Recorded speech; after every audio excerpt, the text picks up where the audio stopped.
5ই আগস্টের পর ছাত্র শিবিরের পক্ষ থেকে ছাত্র সংসদ নির্বাচনে সবচেয়ে বেশি জোরালো বক্তব্য দেওয়া হয়েছে এবং আমরা সোচ্চার ছিলাম। এবং সাধারণ শিক্ষার্থীদেরও একটা দাবি ছিল যে ক্যাম্পাসে সুষ্ঠু ধারার রাজনীতি অথবা বিগত সময়ে যে ফ্যাসিবাদী রাজনীতি ছিল তার বিপরীতে যে সুষ্ঠু ধারার রাজনীতি কেমন হতে পারে এই বিষয়ে শিক্ষার্থীরও দাবি ছিল। তো আমরা সেই দাবির প্রেক্ষিতে আলহামদুলিল্লাহ 4টি বিশ্ববিদ্যালয় ইতিমধ্যে নির্বাচন হয়েছে এবং আমরা ইতিমধ্যে আরও জানতে পেরেছি যে জগন্নাথ বিশ্ববিদ্যালয়, বেগম রোকেয়া বিশ্ববিদ্যালয়, হাজী দানেশ বিজ্ঞান ও প্রযুক্তি বিশ্ববিদ্যালয় এবং সাবিপ্রবি এই 4টি বিশ্ববিদ্যালয় নির্বাচনের বিষয়ে প্রশাসন প্রাথমিকভাবে সিদ্ধান্ত নিয়েছে। তবে স্পেসিফিক এখনও ডেট এবং যে ইশতেহার সেটা এখনও দেয়নি। আমরা প্রত্যাশা করছি তারা দিবে।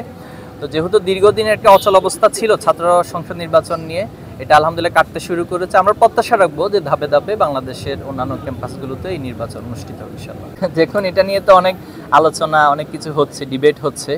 এই জায়গা থেকে আমরা চাই অবশ্যই এটার আইনি ভিত্তি হওয়া উচিত, কারণ আইনি ভিত্তি না হলে এই বিষয়টা একটা অনিশ্চয়তার মধ্যে থাকে।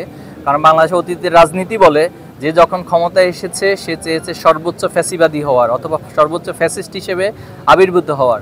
তো যেহেতু অনেক আলাপ আলোচনা, এরপরে সংস্কার কমিশন, এরপর হচ্ছে ঐক্যমত কমিশনের লম্বা সময় ধরে অনেক আলোচনা হয়েছে। আমরা আশা করি আলোচনাগুলো যেন বিফল না হয় এবং যে সনদ হয়েছে এটা যেন আইনি ভিত্তি থাকে, এই বিষয়ে আমাদের প্রত্যাশা। প্রশাসনকে শিবির সহযোগিতা করবে কিনা, প্রশাসন যদি শিবিরের কাছে আনুষ্ঠানিকভাবে সহযোগিতা চায় অবশ্যই শিবির সেখানে তার সামর্থ্যের আলোকে সহযোগিতা করবে ইনশাল্লাহ। দেখুন, নির্বাচনের পরিবেশ তো 5ই আগস্টের পরে আমরা চিন্তা করেছি হয়েছে। তবে বিগত সময়ে আওয়ামী লীগ যে এখানকার প্রতিষ্ঠানগুলো, যে রাষ্ট্রীয় প্রতিষ্ঠানগুলোকে ধ্বংস করেছে, এজন্য এই প্রতিষ্ঠানগুলোর সংস্কারের জন্যই তো লম্বা আলোচনা। এবং 5ই আগস্টের পরে সবচেয়ে বড় দাবি ছিল দুটি, একটা হলো যে হত্যাকাণ্ড, গণহত্যার বিচার, আরেকটি ছিল আমাদের প্রতিষ্ঠানগুলোর সংস্কার। তো সেই প্রতিষ্ঠানগুলোর সংস্কার এখনও পুরোপুরি হয়েছে বলে আমার কাছে মনে হয় না। তবে রাজনীতিবিদ সহ সবার যেটা দাবি যে এটি একটি কন্টিনিউয়াস প্রসেস। তো আলহামদুলিল্লাহ আশা করছি আমরা সেটা সংস্কার হবে। আর নির্বাচন আরও পরিবেশ প্রয়োজন আছে বলে আমি মনে করি। দেখুন, 71কে টানা বা না টানার ভিতরে কোনো কল্যাণ অকল্যাণ আছে বলে আমি মনে করি না।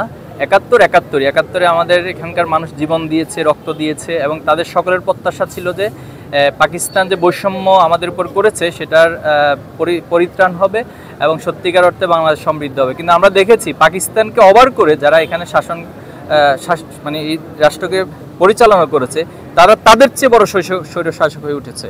সেজন্য 71কে আওয়ামী লীগ তারা নিজেদের একান্ত সম্পত্তি এবং নিজেদের একটা বিজনেস ইন্ডাস্ট্রি হিসেবে প্রতিষ্ঠিত করেছিল। তো সেই একই ধারা আমি মনে করি না বাংলাদেশে 24-এর পরে কেউ আর করবে। 71কে 71-এর যে মর্যাদা সেখানে রেখে 24-এর যে প্রেরণা এবং 24-এর শাহাদাতের শহীদদের যে আকাঙ্ক্ষা, সে আকাঙ্ক্ষিত বাংলাদেশ গড়ে উঠবে। এক্ষেত্রে পুরনো সে বস্তা পচা রাজনীতি যদি কেউ করে তাহলে সেটার দায় এবং সেটার যে ব্যর্থতা সেটা নিজেদেরকে নিতে হবে।